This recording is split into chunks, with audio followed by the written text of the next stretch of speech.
Kapal motor bermuatan ribuan tabung gas dan bahan pokok terbakar disertai ledakan di Pelabuhan Rauf Rahman Benteng, Kepulauan Selayar, Sulawesi Selatan. 2 orang anak buah kapal dilaporkan tewas.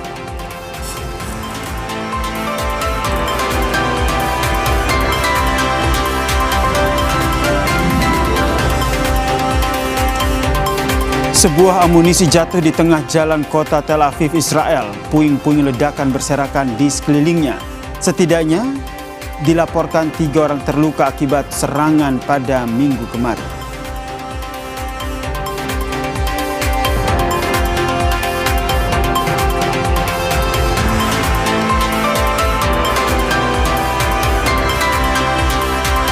Akun media sosial Perdana Menteri Israel Benyamin Netanyahu merilis video bantahan atas isu dirinya telah tewas. Dalam video, Netanyahu tampak sedang minum kopi di sebuah kafe.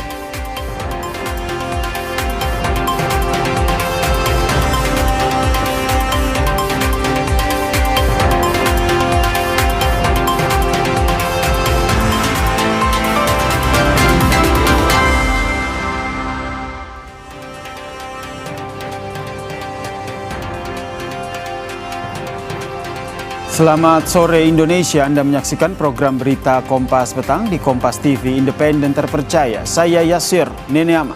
Saya Cindy Permade, inilah Kompas Petang selengkapnya.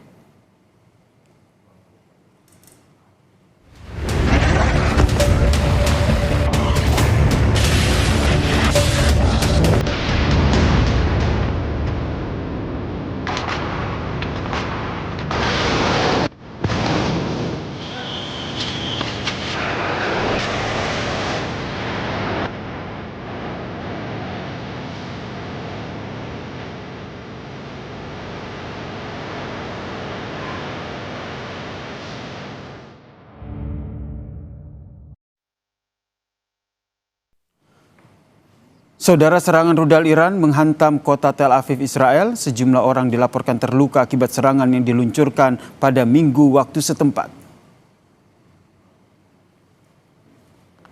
Sebuah amunisi jatuh di kota Tel Aviv selama serangan rudal Iran ke Israel pada Minggu waktu setempat, saudara. Cuplikan dari tempat kejadian perkara ini, saudara, menangkap momen salah satu rudal menghantam tengah jalan. Puing ledakan pun berserakan di sekelilingnya. Menurut layanan darurat Israel, 3 orang dirawat karena terluka dalam serangan tersebut.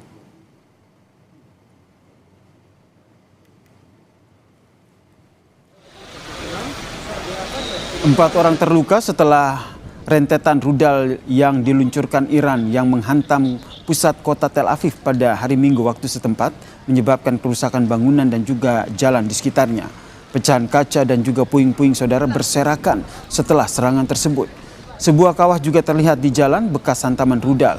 Petugas tanggap darurat dan juga polisi tiba di lokasi saat pihak berwenang menutup jalan-jalan yang terkena dampak dan menilai kerusakan. Israel dan Iran saling serang dengan rudal dan juga salvo drone sejak 28 Februari lalu setelah pembunuhan pemimpin tertinggi Iran dalam serangan udara bersama dengan AS dan juga Israel.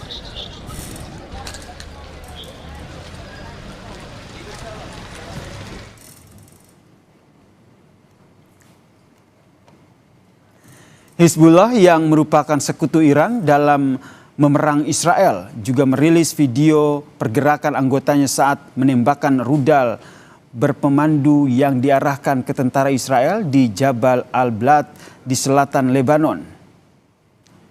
Sebelumnya, saudara, Israel telah mengerahkan pasukan ke perbatasan Lebanon dalam rencana invasi darat.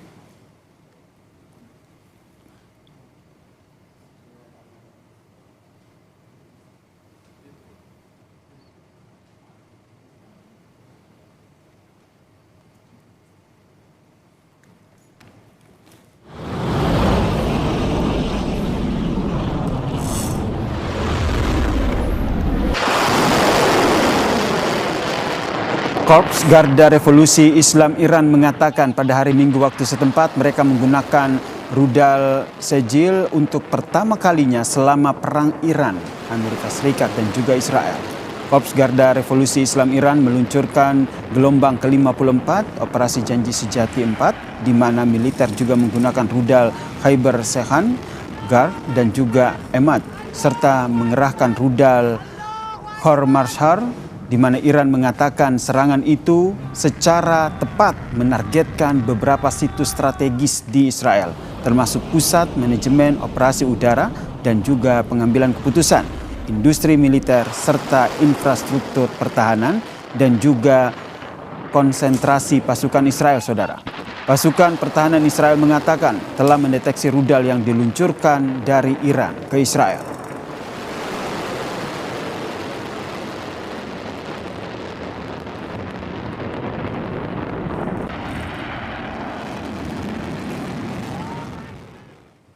Akun media sosial Perdana Menteri Israel Benyamin Netanyahu mengunggah video singkat untuk mematahkan rumor kematiannya yang sempat viral di media sosial. ראש הממשלה אומרים ברשת שאתה בכלל מת? אני מת על קפה, אתה יודע מה? אני מת על העם שלי. איך הם מתנהגים, פנטסטי. אתה רוצה לספור את מספר אצבעות? אתה יכול להראות לנו? פה. פה. ראית? Dalam video berdurasi kurang dari 1 menit itu, Netanyahu terlihat santai saat memesan kopi di Cafe de Sataf, Yerusalem, sambil memegang cangkir yang melontarkan kelakar bahwa dirinya hanya sedang haus kopi, sekaligus membantah klaim media Iran yang menyebutnya tewas dalam serangan udara. Aksi ini dilakukan untuk membuktikan bahwa video tersebut bukan hasil manipulasi AI. אני מת על קפה, אתה יודע מה? אני מת על העם שלי. איך הם מתנהגים, פנטסטי. אתה רוצה לספור את מספר אצבעות? אתה יכול להראות לנו?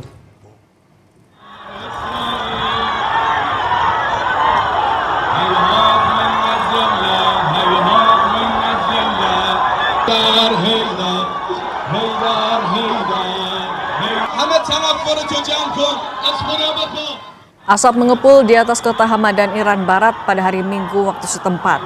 Serangan udara ini terjadi saat prosesi pemakaman korban serangan sebelumnya.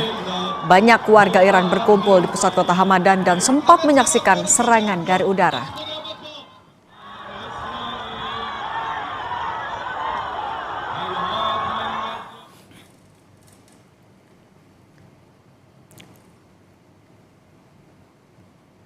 Komando Pusat Amerika Serikat merilis video baru yang menunjukkan serangan terhadap berbagai target militer di Iran.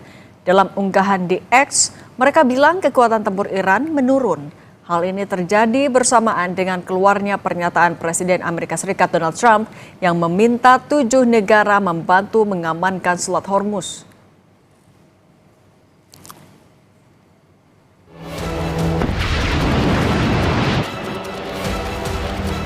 Adu kecanggihan pesawat tanpa awak atau drone Iran dengan Shahid dan Lucas milik Amerika Serikat kian memanas. Drone murah yang selama ini menjadi senjata andalan Iran untuk menyerang musuh, kini justru berbalik arah. Amerika Serikat dituding menggunakan drone Lucas yang desainnya terinspirasi langsung dari drone Iran untuk menghantam target militer Teheran. Hal itu disampaikan juru bicara Garda Revolusi Islam Iran Ibrahim Zolfagori, bahwa Amerika Serikat dan Israel meniru drone Shahid milik Iran dengan drone yang disebut Lucas.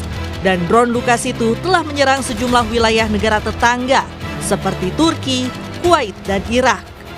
و در ائتلاف‌سازی سیاسی علیه ایران به مکر و حیله روی آورده است و با یک نقشه شیطانی از پهپاد شاهد 136 ایران کپی سازی کرده و به نام جدید پهپاد لوکاس به اهداف غیر موجه در کشورهای منطقه حمله می‌کند. نمونه‌های آن حمله شیطنت‌آمیز به مراکزی در کشورهای همسایه و دوست مانند ترکیه، کویت و عراق در چند روز اخیر و انتصاب آن به نیروهای مسلح جمهوری اسلامی ایران است. Menanggapi tuduhan Iran, Amerika Serikat membantah dengan menyebut pernyataan Iran suatu kebohongan. Dalam unggahan di akun X, US Central Command membantah tudingan Amerika menyerang negara Teluk dengan drone dan memfitnah Iran atas serangan itu. Amerika menyebut yang benar adalah pasukan Iran telah meluncurkan ribuan drone dan rudal ke negara tetangganya, menargetkan hotel sipil, bandara komersial, perumahan, dan infrastruktur ekonomi. Drone serang AS hanya menargetkan fasilitas militer Iran untuk menghilangkan ancaman yang ditimbulkan. Memasuki pekan ketiga perang Amerika Serikat Israel dengan Iran belum juga menunjukkan sinyal mereda. Iran mengancam akan terus melakukan serangan jika Amerika tidak memenuhi syarat yang diajukan. Di antaranya, jaminan tidak ada lagi agresi terhadap Iran.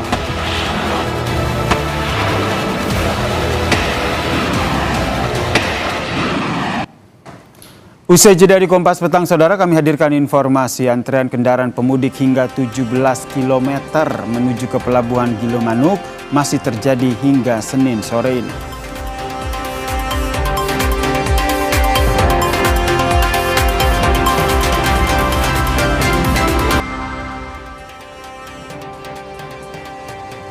Terima kasih Anda masih bersama kami. Saudara, kapal motor Citra Anugrah terbakar di Pelabuhan Rauf Rahman Benteng, Kepulauan Selayar, Sulawesi Selatan.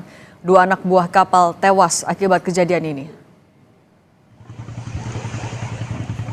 Kobaran api disertai ledakan menghanguskan kapal barang KM Citra Anugrah di Pelabuhan Rauf Rahman Benteng. Kapal yang memuat ribuan tabung gas dan bahan pokok ini terbakar saat anak buah kapal melakukan proses pemuatan. Petugas langsung berusaha memadamkan api dan mengevakuasi korban. Akibat kejadian ini, 2 anak buah kapal dilaporkan meninggal.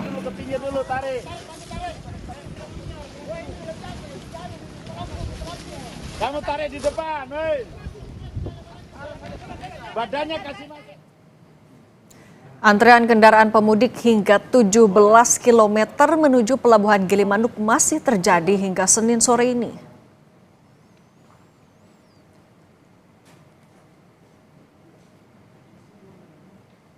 Berbagai upaya telah dilakukan Polres Jembrana untuk mengurai antrean kendaraan pemudik ini.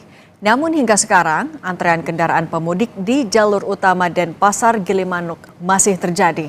Kendaraan pemudik bahkan mengular sampai 17 km dari Pelabuhan Gilimanuk. Dibanding hari kemarin, antrean kendaraan pemudik hari ini sudah berkurang.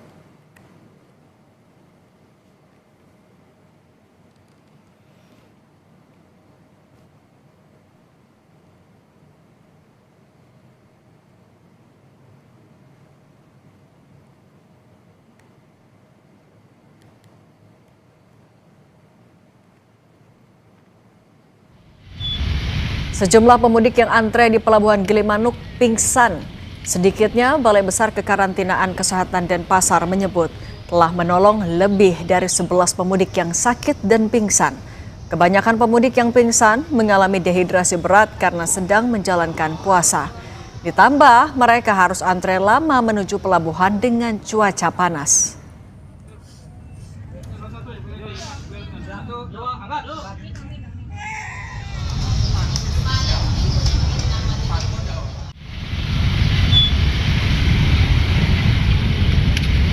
Puasa aja nggak kuat. Ruang panas.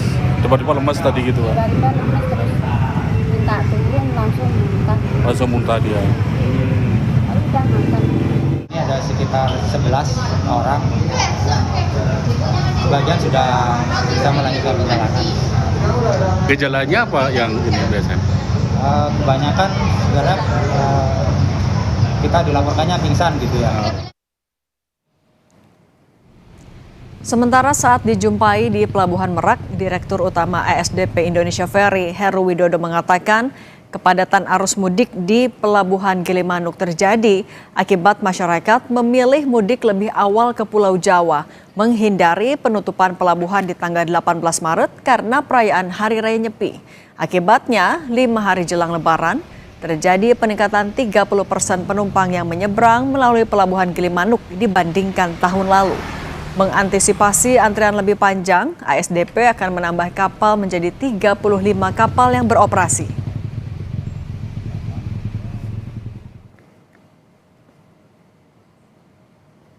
Mereka mengejar tidak terkena 3 rangkaian kegiatan keagamaan itu, sehingga mereka menumpuk di 2 hari belakangan kemarin, dan itu memang data kita itu terjadi peningkatan sekitar 30% dibandingkan tahun yang lalu. Dilakukan penyekatan oleh pihak kepolisian untuk pengaturan kendaraan kecil maupun kendaraan pribadi, sehingga semua dapat kita tarik dan kita distribusi menuju ke Pulau Jawa. Gitu. Dan penambahan operasi kapal kita juga kita lakukan di sana, itu menjadi 35 kapal. Sejumlah kendaraan pribadi, bus hingga truk terjebak kemacetan belasan kilometer di jalur menuju Pelabuhan Gilimanuk, Bali. Berikut penelusuran jurnalis Kompas TV, Sinta Pramadewi bersama juru kamera Kadek Santosa saat menuju Pelabuhan Gilimanuk. Saudara, saat ini tim Kompas TV Bali sedang dalam perjalanan menuju Pelabuhan Gilimanuk. Tetapi jarak tempuh yang dilalui saat ini, waktu tempuh yang dilalui saat ini terasa lebih panjang daripada biasanya karena kondisi kepadatan arus mudik di sepanjang jalur Denpasar Gilimanuk. Saat ini posisi tim Kompas TV sedang berada di sekitar 14 km menuju ke arah pelabuhan. Tetapi kondisinya kendaraan ini tidak bisa bergerak alias diam, karena memang kondisinya sedang terjadi kemacetan. Padahal tim Kompas TV ini sudah berangkat dari jam 5:30 pagi tadi, tetapi saat ini posisinya sudah jam 2 siang, masih berada di jarak 14 kilo menuju ke Pelabuhan Gilimanuk. Kalau biasanya di hari normal, jarak tempuh ataupun waktu tempuh dari Biro Kompas TV Bali menuju ke Pelabuhan Gilimanuk sekitar 3-4 jam. Tapi kali ini tentunya memerlukan waktu yang lama karena kondisi kepadatan lalu lintas yang terjadi karena kemacetan arus mudik kali ini. Dan saat ini kondisinya seperti yang terlihat, mungkin terlihat di wajah saya keringatan, panas, tentunya di dalam mobil karena mobilnya posisi berhenti dan di bawah teriknya matahari, dan ini tentu tidak nyaman bagi para pemudik. Bahkan tadi saya melihat beberapa pemudik itu memilih keluar dari mobil mereka untuk menikmati udara segar di luar karena kondisi cuaca yang cukup panas, dan ini tentu menjadi kendala ketika harus menuju ke Pelabuhan Gilimanuk. Selain juga cuaca panas nih, para pemudik tentunya karena terjebak macet di sepanjang jalan ini, mereka juga tentu kesulitan tempat MCK, dan bahkan tadi saya sempat mencari rumah-rumah penduduk untuk numpang pipi sebentar karena kondisinya memang nggak bisa bergerak sama sekali. Dan saat ini kami terus berupaya untuk bisa menuju ke Pelabuhan Gilimanuk, dan kami berharap sore hari ini bisa sampai di pelabuhan. Kami masih terus berupaya untuk bisa sampai ke lokasi. Demikian laporan kali ini. Saya Sinta Pramadewi, Kadek Santosa, Kompas TV, Jemberana, Bali. Pantauan terkini dari macet horor di Pelabuhan Gilimanuk kita temui jurnalis Kompas TV Gede Ardika. Gede, selamat petang. Kalau kemacetan sudah sedikit menurun jadi 17 km, bagaimana pantauan terkini sore hari ini? Ya baik, saudara, memang hingga sore hari ini kepadatan kendaraan pemudik baik di Pelabuhan Gilimanuk ini hingga seperti yang disebutkan tadi mengulas hingga sejauh hampir 17 km itu memang betul adanya. Dan di dalam pelabuhan ini pun kendaraan pemudik roda 4 pribadi masih mendominasi seperti itu. Mereka masih harus antre di parkir dalam Pelabuhan Gilimanuk ini untuk bisa masuk ke dalam kapal seperti itu. Guna mengurai antrian kendaraan di jalur utama Denpasar Gilimanuk sendiri, saudara, Polres Jemberana dari wawancara dengan Ibu Polres Jemberana, beliau menyampaikan bahwa akan mengoptimalkan kantong-kantong parkir yang ada untuk mengalihkan begitu arus lalu lintas atau menepikan sementara kendaraan-kendaraan besar yang berada di sepanjang jalur Denpasar Gilimanuk ini agar tentunya bisa mengurai antrian kendaraan pemudik yang akan menuju ke Pelabuhan Gilimanuk. Selain yang disampaikan oleh rekan kita tadi, jadi memang volume kendaraan yang akan menyeberang ke atau yang akan menuju ke Pelabuhan Gilimanuk ini memang sedikit meningkat dibanding dengan arus mudik tahun sebelumnya, di mana PT ASDP memprediksi ada peningkatan 5% jumlah pemudik peningkatan seperti itu di tahun ini dibanding dengan tahun-tahun yang kemarin. Dan banyak juga informasi kepolisian Polres Jemberana yang saya dapatkan, banyak kendaraan yang melakukan blong seperti itu atau mengambil haluan jalur berlawanan, sehingga saat kendaraan yang akan masuk Bali mencapai titik tersebut akan terjadi kondisi yang stagnan. Jadi sama-sama tidak akan bisa bergerak, sehingga untuk saat ini Polres Jemberana sudah melakukan patroli seperti itu di sepanjang jalur mudik dari Kecamatan Melayu, titik yang paling parah terjadi kemacetan hingga Pelabuhan Gilimanuk ini, guna menghindari terjadi saling serobot bagi kendaraan pemudik agar tidak terjadi kemacetan parah yang terjadi. Selain itu juga mengoptimalkan kantong-kantong yang sudah disampaikan tadi, ada di terminal kargo juga semua kendaraan pemudik dialihkan ke terminal kargo ditampung sementara sebelum selanjutnya nanti akan sampai di Pelabuhan Gilimanuk. Penambahan kapal hari ini informasi juga kami dapatkan untuk mengurai kepadatan pemudik di Pelabuhan Gilimanuk ini. Hari ini 35 kapal dioperasikan, bahkan ada 3 tempat kapal yang menurut informasi dari PT SDP kami terima itu tidak melayani penumpang di Pelabuhan Ketapang, jadi mereka hanya mengangkut penumpang dari Pelabuhan Gilimanuk diturunkan ke Pelabuhan Ketapang dan kembali lagi ke Pelabuhan Gilimanuk dengan tidak mengambil penumpang atau kosongan ke Pelabuhan Gilimanuk seperti itu. Oke, jurnalis Kompas TV Gede Ardika, terima kasih atas laporan Anda. Tetap jaga kesehatan. Saudara, antrean kendaraan di Pelabuhan Ketapang, Banyuwangi, Jawa Timur hingga mencapai 5 jam masih dialami pengendara kemacetan sepanjang 5 jam ini. Peningkatan arus mudik Lebaran di Pulau Jawa, Bali yang berkaitan dengan Hari Raya Nyepi membuat kendaraan menumpuk di area parkir Pelabuhan Ketapang. Penumpang dan sopir mengeluh karena harus menunggu lebih dari 4 jam untuk bisa naik kapal feri. Saat Hari Raya Nyepi, Pelabuhan Ketapang akan ditutup pada 18 Maret dan dibuka kembali 20 Maret.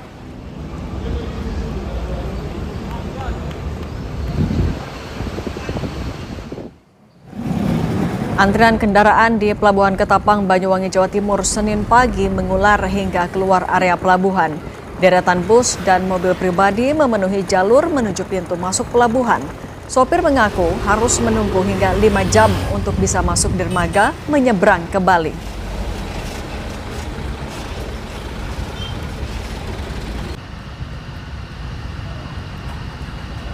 Sekitar 4 sampai 5 jam. Telat seperti ini ya? Telat banget.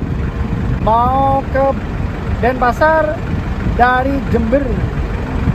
Mepet tepi, tiap hari jemput soalnya. Pokoknya mudah. Udah berapa lama antri? 4 jam.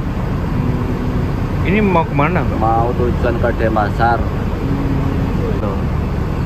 Dermaganya tambahi lah. Yang ini dibuka, dermaganya ini masuk dibuka loh aslinya tuh.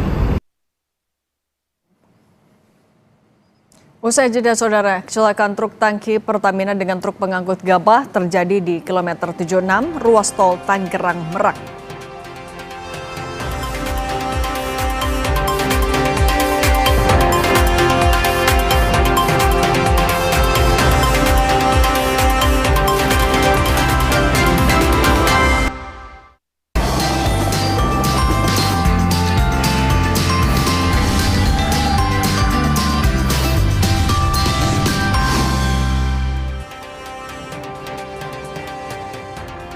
Saudara, gelombang pemudik yang menggunakan kendaraan roda 2 terus memadati ruas jalur utama Pantura, Kota Cirebon, Jawa Barat. Pemotor bergerak dari Jakarta menuju arah Jawa Tengah.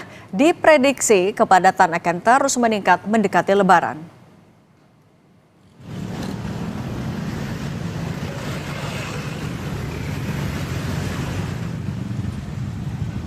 Sejumlah kendaraan roda 2 dan 4 terpantau mulai ramai melintasi Simpang Pemuda, jalur utama Pantura, Kota Cirebon sejak Senin siang. Para pengendara ini melaju dari arah ibu kota Jakarta menuju arah Jawa Tengah.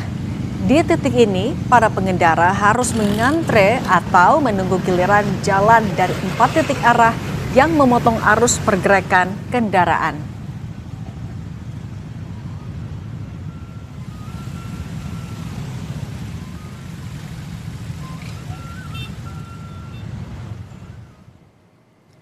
Lalu lintas di Jalan Lintas Palembang Jambi, Kabupaten Musi Banyuasin, Sumatera Selatan yang sempat mengalami kemacetan akibat kendaraan terbalik menghadang jalan, hari ini sudah mulai terurai. Meski padat, namun kendaraan yang melintas di wilayah ini masih bisa berjalan. Kepadatan kendaraan juga dipicu pengemudi yang nekat melawan arus.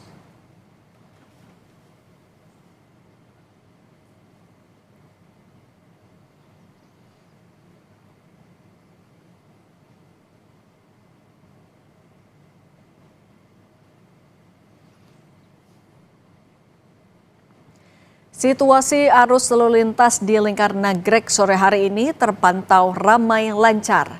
Belum ada penumpukan kendaraan.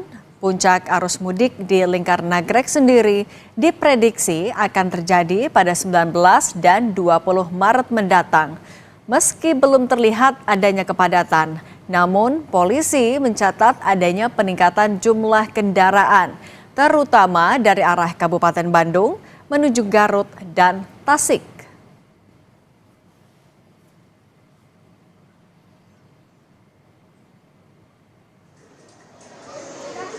Hingga Senin sore, pemudik dengan kendaraan roda 4 dan perseorangan terlihat menanti kedatangan kapal di zona tunggu dermaga eksekutif Pelabuhan Merak. Pada akses masuk kendaraan roda 4 terlihat beberapa baris mobil pribadi, minibus hingga angkutan sedang yang tengah mengantre sebelum masuk dalam kapal.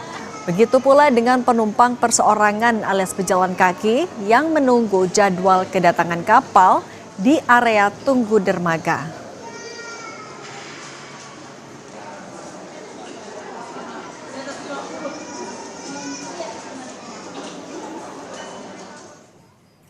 Lalu seperti apa situasi terkini di Merak, Banten? Kita sapa jurnalis Kompas TV Edwin Chan, juru kamera Julian Fernando, dan pilot drone Denny Yosua dan Andika Pratama. Ada juga di kawasan Nagrek, Jawa Barat, ada jurnalis Kompas TV Benediktus Aditya dan juru kamera Yanwar Ruslim. Kita ke Merak terlebih dahulu. Edwin, kalau sore hari ini seperti apa peningkatan kendaraan di sana?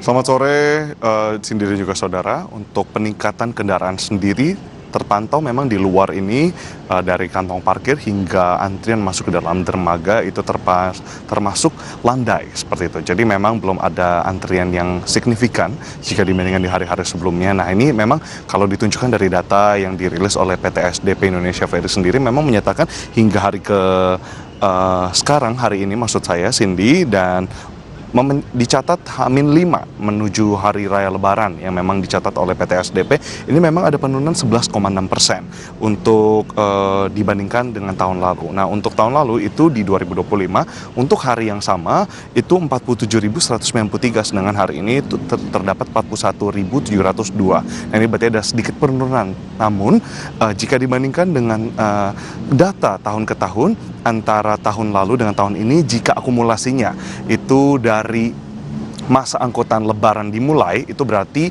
H-10 hingga H-5 seperti hari ini, itu terdapat peningkatan. Jadi memang hari-harinya berbeda, namun secara year on year itu tetap kurang lebih angkanya mirip.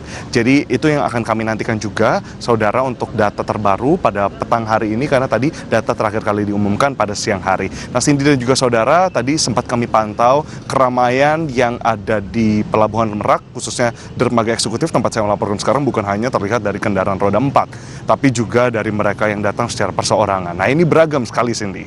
Mulai dari mereka yang datang ke Pelabuhan Merak melalui transportasi umum atau bus provinsi, atau mereka yang datang diantar. Nah ini tadi saya lihat antrean dan zona tunggunya cukup lebih padat dibandingkan mereka yang di roda 4. Nah hal ini ditunjukkan juga dengan data dari arus Jawa ke Sumatera itu yang cukup signifikan meningkat, dan memang diperkirakan nanti untuk hingga 18 sampai 19 Maret 2026 itu akan terjadi puncak arus mudik. Sebelumnya dilaporkan 17 hingga 18, itu kurang lebih H-4 hingga H-3. Namun ada update dari PT SDP melihat kondisi dari keluar masuk kendaraan, baik dari Jawa, Sumatera maupun Sumatera Jawa, nanti akan paling tinggi di 18 hingga 19 Maret 2026. Ada beberapa hal yang harus diantisipasi oleh para pemudik yang ingin menggunakan jasa penyeberangan kapal melalui Pelabuhan Merak khususnya, adalah yang pertama untuk membeli tiket. Sudah tidak lagi diberlakukan adanya zonasi untuk membeli tiket, jadi tiket bisa dibeli asal sesuai dengan pribadi masing-masing, data pribadi maksud kami, dan juga itu dibeli sebelum kapal 1 hingga 2 jam sebelum kapal berangkat. Nah, itu untuk mengantisipasi keramaian. Lalu yang kedua yang harus diperhatikan juga, ini memang cuacanya di sini termasuk terik, Cindy, jadi bisa dikatakan bagi saudara yang ingin menjalankan mudik dan masih menjalankan ibadah puasa, ini harus mengantisipasi supaya tidak kepanasan, tidak dehidrasi, dan untuk segala bentuk mudik ke depannya juga dapat diperiksa di media sosial dari PT SDP untuk memastikan lalu lintas pun tiket tidak kehabisan. Kembali ke studio, Cindy. Oke, dari Merak kita juga sapa Ben di Nagrek. Ben, kalau di sana sudah padat belum? Kapan prediksi puncak arus mudiknya? Ya, Cindy, memang kalau di jalur Nagrek sendiri untuk hari ini situasinya masih ramai lancar untuk arus kendaraan begitu ya. Namun meskipun ramai lancar, pihak kepolisian ini juga mencatat adanya peningkatan jumlah kendaraan, di mana kalau untuk hari ini sampai dengan pukul 15.00 waktu Indonesia Barat, dari arah barat menuju ke timur ataupun selatan, atau dari arah Bandung menuju ke arah Garut dan Tasik, ini tercatat ada 35 ribuan kendaraan yang melintas begitu ya di sepanjang jalur lintas Nagrek ini.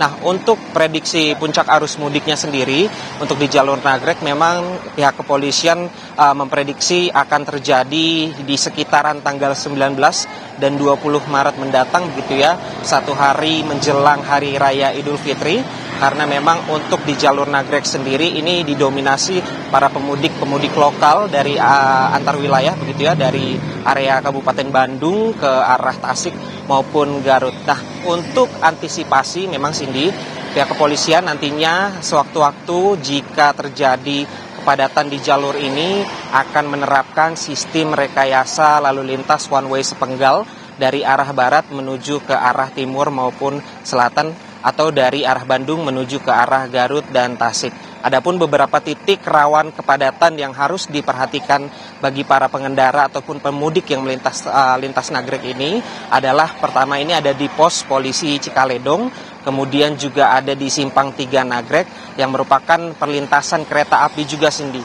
Sehingga memang para pemudik dan pengendara ini diimbau untuk berhati-hati dan selalu waspada di sepanjang jalur Nagrek, karena memang juga kontur di jalur Nagrek ini cukup ekstrim, ada tanjakan dan turunan yang ini juga bisa menyulitkan para pengemudi. Belum lagi memang beberapa hari ke belakang situasinya dari sore hari hingga ke malam hari, jalur Nagrek ini sering diguyur hujan, sehingga memang kewaspadaan para pengendara ini dibutuhkan begitu ya, Cindy. Terima kasih, Cindy, kembali kepada Anda. Cuaca jadi yang harus diperhatikan juga oleh pemudik. Terima kasih jurnalis Kompas TV Benediktus Aditya dan Yanwar Ruslim dari Nagrek. Sebelumnya ada Edwin Chan, Denny Yosua, Julian Fernando, dan Andika Pratama dari Pelabuhan Merak, Banten. Tetap jaga kesehatan kawan-kawan.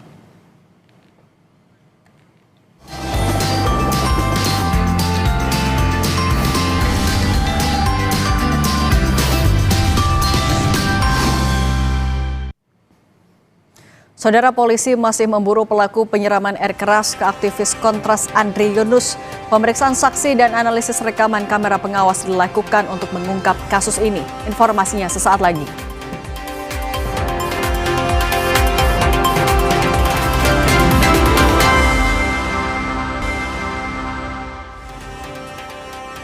Polisi masih memburu pelaku penyiraman air keras ke aktivis kontras Andri Yunus. Pemeriksaan saksi dan analisis rekaman kamera pengawas dilakukan untuk mengungkap kasus ini. Direktorat Reserse Kriminal Umum Kombes Iman Imanuddin bilang, penyidik menganalisa 86 rekaman kamera pengawas untuk menelusuri pergerakan pelaku penyiraman air keras. Analisis jaringan komunikasi juga dilakukan untuk mengetahui pergerakan pelaku. Polisi juga masih melakukan uji laboratorium forensik pada barang bukti yang disita, seperti helm yang diduga milik pelaku dan wadah tempat air keras yang digunakan pelaku. Uji lab dilakukan untuk mengidentifikasi identitas pelaku.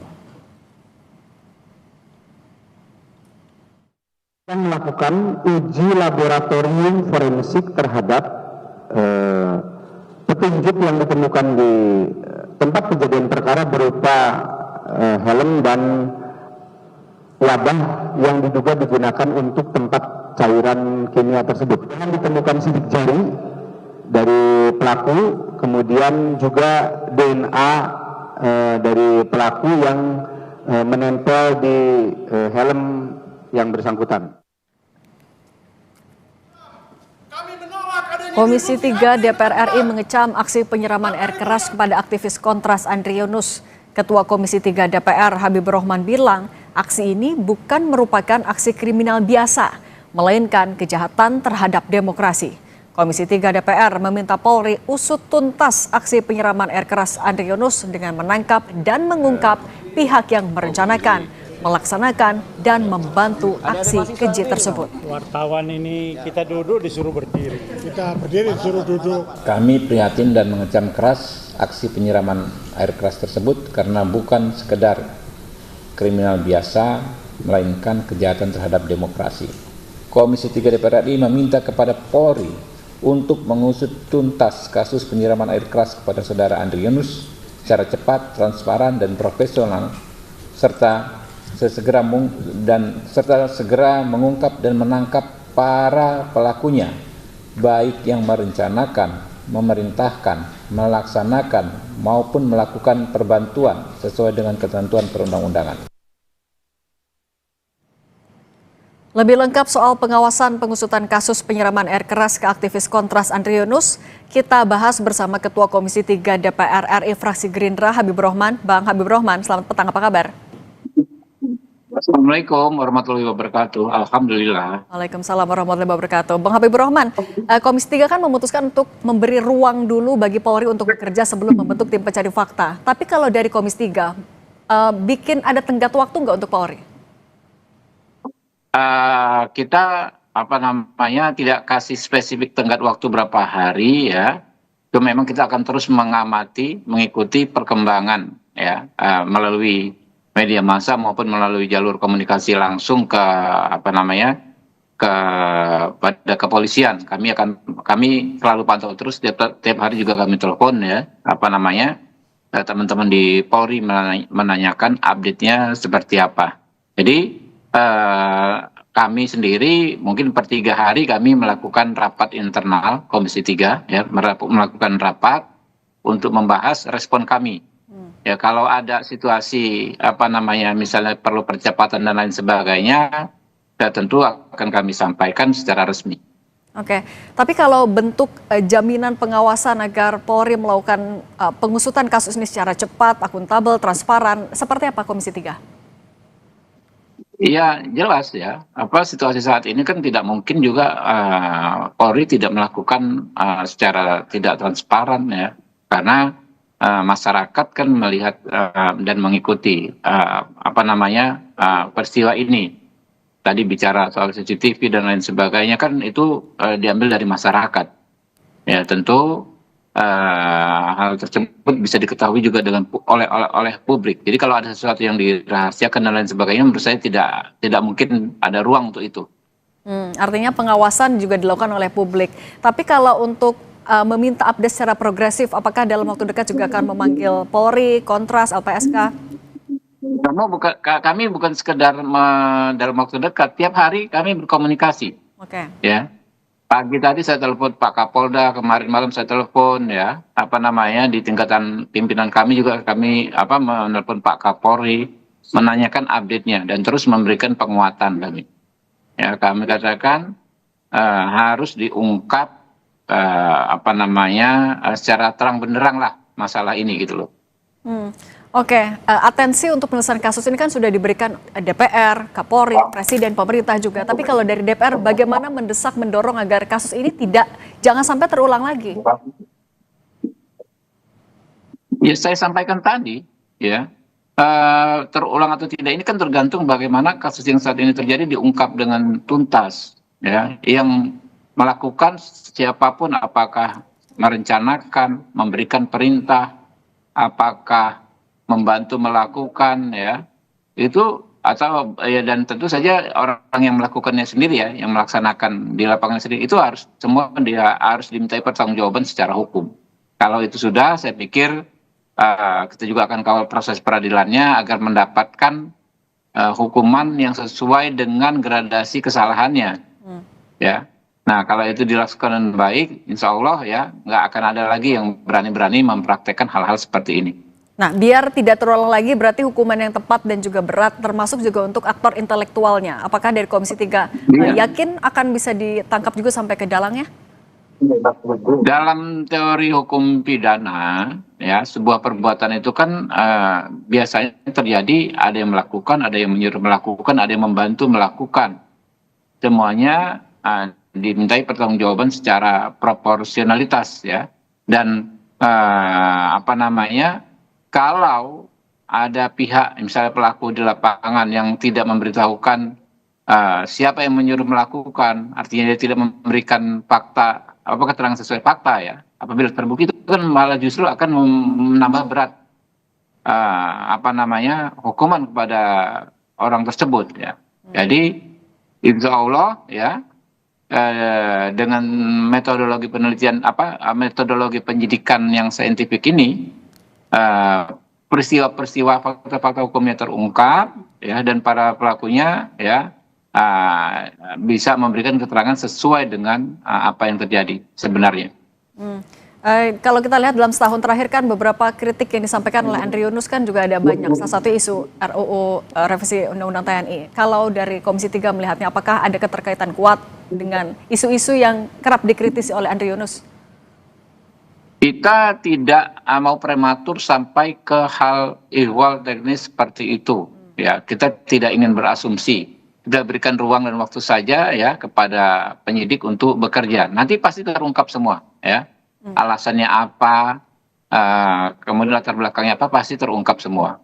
Tapi kalau dari komunikasi, setiap komunikasi dengan Kapolda setiap hari, apa sebenarnya menjadi kendala dalam pengungkapan kasus, Bang? Ya kan ini baru 2 hari, Mbak. Ya kan, baru hari ketiga ini kan. Jadi kita mendorong, ya, pertama kan pengumpulan barang bukti, ya, silakan dikumpulkan dulu, CCTV, saksi-saksi dan lain sebagainya, daripada tergesa-gesa malah nanti penyelidikannya tidak proper gitu. Harus benar-benar profesional, ya, fakta-faktanya harus kuat, bukti-buktinya harus kuat. Bang Habibur Rahman, yang juga sempat dibahas adalah usulan untuk membatasi penjualan air keras berkaca dari beberapa kasus kekerasan termasuk terhadap aktivis. Apakah ini seberapa serius dari DPR akan membahas usulan ini, Bang? Saya pikir itu layak, ya, dipertimbangkan, ya, karena memang harus dengan pengawasan yang super ketat. Air keras ini kan akhirnya kan bisa sama bahayanya dengan bom, dengan alat peledak, ya. Nah, jadi memang harus diawasi secara ketat. Jadi soal regulasinya mungkin nanti bisa bisa dibuat peraturan lintas komisi, ya. Ini DPR ini kan sedang WFH jelang Lebaran, mungkin setelah Lebaran baru bisa peraturan-peraturan apa yang akan dirubah terkait kebijakan larangan penjualan air kerasnya, asam sulfatnya. Oke, baik. Jaminan untuk perlindungan warga negara, kemudian juga pengusutan kasus yang secara transparan, itu yang ditunggu semuanya. Bang Habibur Rahman, Ketua Komisi 3 DPR RI fraksi Gerindra, terima kasih sudah berbagi bersama kami. Sehat selalu, Bang. Ya. Kami akan kembali di informasi. Presiden AS Donald Trump meminta 7 negara mengirimkan kapal perang guna menjaga Selat Hormuz tetap terbuka.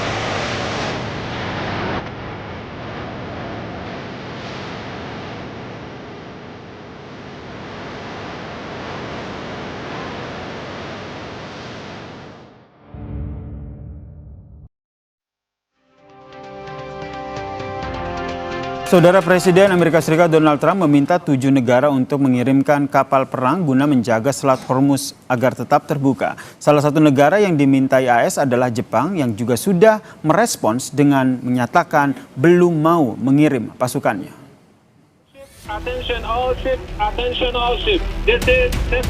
Memasuki pekan ketiga, ketegangan akibat konflik antara Amerika Serikat dan Israel dengan Iran belum juga mereda. Kondisi kian pelik lantaran Iran masih menutup Selat Hormuz yang merupakan urat nadi jalur minyak dunia.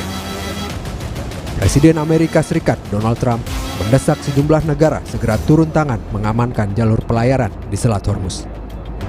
Secara spesifik, Donald Trump menyebut Tiongkok, Prancis, Jepang, Korea Selatan, dan Inggris sebagai negara-negara yang diharapkan mengirimkan kapal perang untuk mengawal kapal tanker mereka sendiri. Trump menegaskan Amerika Serikat tidak seharusnya memikul beban keamanan sendirian. Pasalnya, banyak negara lain yang justru jauh lebih bergantung pada pasokan energi dari kawasan tersebut dibanding Amerika Serikat. Start immediately, but we'll take a little time to get here. Some of the countries have minesweepers, that's good. Some of the countries have a certain type of boat that could help us. Some of the countries would be, help. Remember, it only takes a couple of people to screw up the strait, a couple of terrorists. You don't need, their military is defeated, but all you need is a few people dropping mines here and there, and you louse it up. So we need, we are demanding that these countries come in and protect their own territory. Meskipun ada tekanan atau koordinasi dengan sekutu seperti AS, pemerintah Jepang belum memberikan lampu hijau untuk pengiriman pasukan militernya ke Selat Hormuz. Jepang memposisikan diri sebagai mitra yang kooperatif dengan negara-negara terkait untuk mencari solusi tanpa harus memperburuk tensi di wilayah tersebut. 米国を含む関係国ともよく意思疎通をしながら、現下の情勢をよく踏まえつつ、必要な対応を検討していく考えです。なお、政府としてホルムズ海峡をめぐる情勢については重大な関心を持って鋭意情報収集を行ってきておりますが、自衛隊の派遣については何ら決まっておりません。 Selat Hormuz adalah jalur perairan paling strategis di dunia yang menghubungkan Teluk Persia dengan Teluk Oman dan Laut Arab. Sekitar 20% konsumsi minyak global melewati jalur ini. Tentu, penutupan Selat Hormuz berdampak pada harga minyak dunia mengalami lonjakan signifikan. Saudara Presiden Amerika Serikat Donald Trump meminta 7 negara termasuk Tiongkok untuk mengirimkan kapal perang guna menjaga Selat Hormuz tetap terbuka. Kita bahas apa sebenarnya yang direncanakan oleh Donald Trump bersama dengan dosen hubungan internasional dari Binus University, Mbak Tia Mariatol Kiptia. Selamat petang Mbak Tia. Selamat petang Mas Yasir. Mbak Tia, Anda membacanya ini lebih kepada memang ingin murni untuk menjaga keamanan maritim begitu, atau ini merupakan salah satu strategi dari Trump untuk memberikan tekanan maksimal terhadap Iran? Saya melihatnya ini Trump ini seperti sudah desperate ya, atau putus asa, karena bukan hanya kali ini saja Mas Yasir, Trump itu mengajak beberapa koalisinya untuk join dalam menyerang Iran. Pertama, Trump mengajak Inggris untuk ikut menyerang Iran, itu juga ditolak. Kemudian yang kedua, memprovokasi negara-negara Teluk untuk ikut serta join dalam perang ini, mereka juga menolak. Kemudian pernah juga mengajak Prancis, tapi juga ditolak begitu ya. Jadi hampir semua koalisinya dari negara-negara Eropa menolak join untuk perang bersama Iran. Jadi betul-betul ini hanya berdua aktornya, itu Israel dan Amerika Serikat. Dan ketika Iran mengambil strategi menutup Selat Hormuz, Amerika sudah mulai sangat kebingungan begitu ya. Walaupun memang secara pasokan atau suplai minyak dunia memang ke arah Amerika, sedikit mayoritas adalah ke Asia dan juga ke Uni Eropa. Tapi kita harus ingat bahwa Arakci, Menteri Luar Negeri Iran itu menyatakan semuanya boleh melewati Selat Hormuz kecuali Amerika Serikat, Israel dan sekutunya. Artinya posisi ini dilakukan oleh negara-negara Uni Eropa, termasuk juga Jepang, Korea Selatan, dan negara-negara yang diajak oleh Trump itu saat ini mengamankan posisi negara masing-masing, Mas Yasir. Mereka mementingkan national interest mereka sendiri. Ketika Trump mengajak, tapi misalnya Iran mengizinkan kapal tanker dari Timur Tengah menuju ke negaranya diizinkan, itu mereka no problem sebetulnya, dan mereka menolak untuk Trump bergabung begitu untuk mengamankan Selat Hormuz. Sehingga kalau kita lihat Jepang sendiri sudah bilang bahwa belum mau untuk mengirimkan pasukan begitu kan, belum mau ikut bergabung untuk dalam ajakan dari Amerika Serikat ini. Yang menarik Mbak Tia, ini kenapa akhirnya Trump sampai mengajak Tiongkok yang kita tahu bahwa ini bukan sekutunya Amerika Serikat? Berharap bahwa Tiongkok ini bisa bicara dengan Iran untuk tidak menutup Selat Hormuznya, terutama untuk Amerika Serikat dan Israel juga beberapa sekutunya. Jadi Tiongkok ini kan aliansinya dari Iran dan juga dengan Rusia begitu ya. Jadi berharap dengan diajaknya Tiongkok ini, Cina merupakan jembatan antara Amerika Serikat dengan Iran untuk bisa bicara kepada Iran, dan diharapkan Iran itu mengikuti instruksi atau negosiasi dari Tiongkok ini. Tapi saya pesimis bahwa Tiongkok akan melakukan ini, karena sejauh ini Iran mampu berani pun itu memang kan tidak sendirian. Memang mereka tidak secara direct membackup Iran, tapi mereka sudah melakukan kerjasama dari berbagai hal, dari berbagai sektor dengan Cina dan Rusia itu sudah sangat lama. Mas Yasir, bukan kali ini saja ketika berperang mereka membackup, tapi memang kerjasama militer, kerjasama cyber security, kerjasama informasi intelijen dan lain sebagainya itu sudah cukup lama antara Tiongkok, Rusia dan Iran begitu. Jadi kalau misalnya diminta oleh Trump untuk bicara dengan Iran, Trump berharap Iran mau mengikuti keinginan Tiongkok, tapi saya pikir Tiongkok juga tidak akan mau. Jepang saja yang aliansi Amerika Serikat tidak mau. Semua sekarang menekankan diri. Kalau mereka bisa telepon Iran langsung dan Iran mengizinkan kapal mereka lewat, ya sudah selesai kan, tidak mesti mengikuti Trump begitu. Kalau seandainya seperti itu, Anda membaca strategi yang diambil oleh Amerika Serikat nanti akan seperti apa? Saya melihatnya betul-betul Amerika itu dari awal pun sudah salah strategi ya. Dari ketika Israel mengizinkan Israel untuk menyerang Iran, itu saja sudah salah begitu strateginya. Jadi kesini pun ketika mau mengakhiri perang pun Trump kebingungan sendiri, kemudian mengajak sekutunya berharap bisa join. Tidak ada yang mau, dan sekarang Iran memainkan strategi berikutnya dengan menutup Selat Hormuz pun Trump mengajak yang lain supaya mengirimkan kapal untuk security atau atas nama keamanan ke Hormuz pun tidak ada yang mau juga, sampai harus call Cina pun itu saya pikir Cina juga tidak akan mau begitu ya.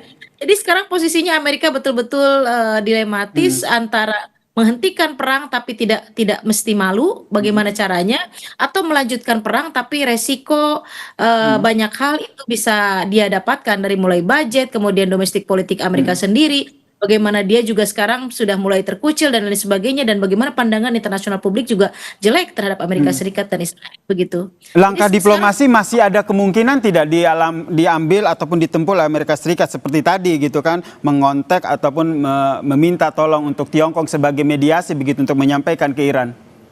Ya, sebetulnya ini mengontak Tiongkok itu adalah dalam fokus diplomasi, dalam fokus negosiasi supaya Iran mau. Tapi itu tadi saya di beberapa kali di media beberapa kali menyebutkan bahwa pembunuhan Ayatollah Ali Khamenei itu cukup melukai Iran. Jadi rasanya sangat sulit Iran untuk kembali ke meja perundingan. Kecuali nih Mas Yasir, kecuali memang ada tekanan dari dua koalisinya yaitu Cina dan Rusia. Tapi apa mungkin ada pressure atau ada negosiasi dari dua negara besar ini terhadap Iran, kemudian Iran mengikuti gitu. Jadi selama Iran mampu, saya pikir Iran bertahan dan tidak akan kembali ke meja perundingan sampai betul-betul ada deal dari Amerika Serikat tidak akan mengulang lagi. Karena ini cukup melukai sekali Mas Yasir. Pembunuhan terhadap Ayatollah Ali Khamenei dan juga sekolah ya, anak-anak perempuan di Iran begitu, sangat melukai. Terakhir nih, kalau dari hemat Anda sebagai pakar hubungan internasional gitu, apa yang nantinya diambil, langkah apa yang nantinya diambil oleh Tiongkok yang sudah dimention begitu sama Amerika Serikat ikut dalam perang antara Iran dan juga Amerika Serikat ini? Rasanya jawabannya hanya tersenyum sepertinya Xi Jinping itu, Mas Yasir. Sekarang Jepang saja yang selama ini selalu ikut dan patuh terhadap instruksi Amerika Serikat tidak mau. Korea Selatan pun demikian diam. Kemudian koalisi Amerika Serikat di negara-negara Eropa juga semuanya diam. Karena Macron itu sudah telepon Iran dan Iran mempersilahkan. Jadi kan tidak mesti repot-repot mengirimkan kapal perang, tapi mereka tetap bisa melewati Selat Hormuz. Jadi fungsinya Trump apa dong? Sudah tidak ada begitu. Apalagi Tiongkok ya. Saya pikir ya saya yakin Tiongkok tidak akan mengurus ajakan Trump begitu. Oke, kita nantikan ya. Ini keterangan resmi dari Tiongkok nih, kita nantikan seperti apa terkait dengan permintaan Amerika Serikat ikut terlibat dalam menjaga Selat Hormuz ini. Terima kasih dosen hubungan internasional dari BINUS University Mbak Tia telah bergabung dan memberikan perspektifnya di Kompas Petang. Salam sehat. Ya. Usai jeda saudara, Kompas Petang akan hadir dengan informasi terkait dengan pemimpin Korea Utara Kim Jong-un dan putrinya Juae yang menyaksikan latihan kekuatan tembak subunit artileri untuk menguji peluncuran roket ganda dalam meningkatkan kemampuan pertahanan.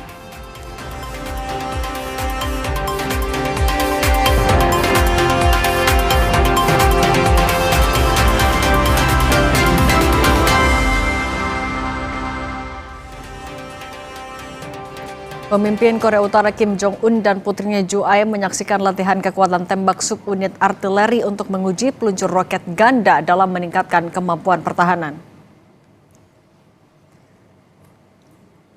Bersama putrinya, Kim Jong-un menyaksikan latihan serangan langsung saat proyektil diluncurkan ke langit. Gambar yang dirilis oleh kantor berita pusat Korea menunjukkan Kim yang menjelaskan prosedur di layar kepada putrinya. Para analis menilai Kim Juae merupakan penerus ayahnya. Juae saat ini memegang posisi Direktur Pasukan Roket Strategis Angkatan Darat. Latihan roket yang menargetkan sebuah pulau yang berjarak 364,4 km dari pantai timur Korea itu mengenai sasaran dengan akurasi 100%.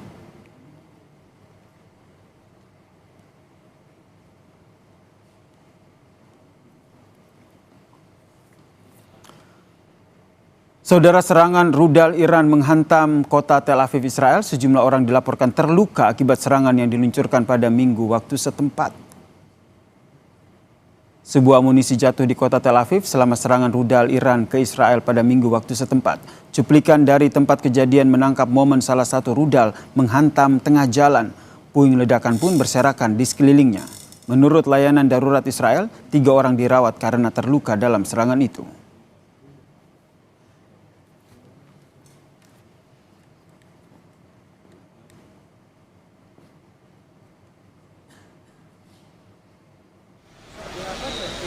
Empat orang terluka setelah rentetan rudal yang diluncurkan Iran yang menghantam pusat kota Tel Aviv pada hari Minggu waktu setempat. Selain itu juga menyebabkan kerusakan bangunan dan juga gedung yang ada di sekitar jalan, saudara. Pecahan kaca dan juga puing-puing pun berserakan setelah serangan tersebut. Sebuah kawah juga terlihat di jalan bekas hantaman rudal. Petugas tanggap darurat dan juga polisi yang tiba di lokasi menutup jalan karena terdampak dan menilai kerusakan yang terjadi. Israel dan Iran, saudara, saling serang dengan rudal dan juga salvo drone sejak 28 Februari lalu setelah pembunuhan pemimpin tertinggi Iran dalam serangan udara yang dilakukan oleh AS dan juga Israel.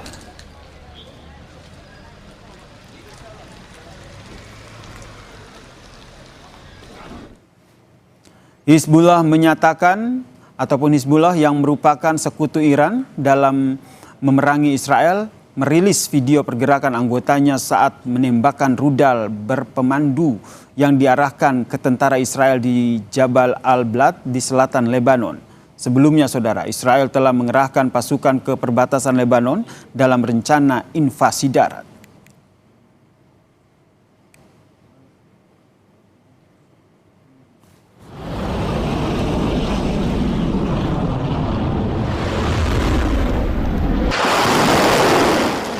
Korps Garda Revolusi Islam Iran mengatakan pada hari Minggu waktu setempat mereka menggunakan rudal Sejil untuk pertama kalinya selama perang Iran-Amerika Serikat-Israel. Korps Garda Revolusi Islam Iran meluncurkan gelombang ke-54 Operasi Janji Sejati 4 di mana militer juga menggunakan rudal Khaibar, Sekhan, Gar dan juga Emat serta mengerahkan rudal lain yang juga digunakan oleh Iran. Iran mengatakan serangan itu secara tepat menargetkan beberapa situs strategis di Israel, termasuk pusat manajemen operasi udara dan pengambilan keputusan, industri militer dan juga infrastruktur pertahanan serta konsentrasi pasukan Israel. Pasukan pertahanan Israel mengatakan telah mendeteksi rudal yang diluncurkan dari Iran ke Israel.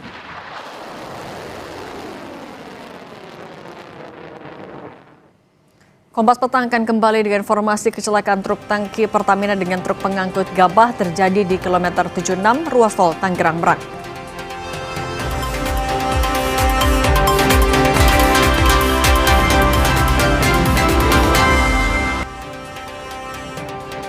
Saudara, kecelakaan truk tangki Pertamina dengan truk pengangkut gabah terjadi di kilometer 76 ruas tol Tangerang Merak. Sopir truk mengalami luka dan langsung dibawa ke rumah sakit.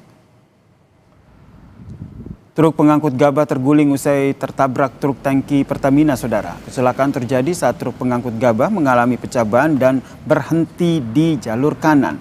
Truk Pertamina yang melaju kemudian tertabrak truk gabah hingga menabrak pembatas tol.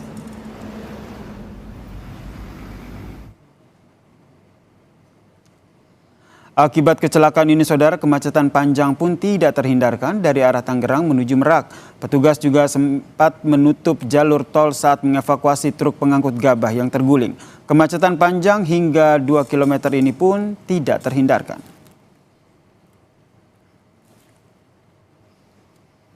Kami tutup Kompas Petang hari ini. Saya Cindy Permadi. Dan saya Yasir Nene Ahmad. Terima kasih sudah menonton dan sampai jumpa.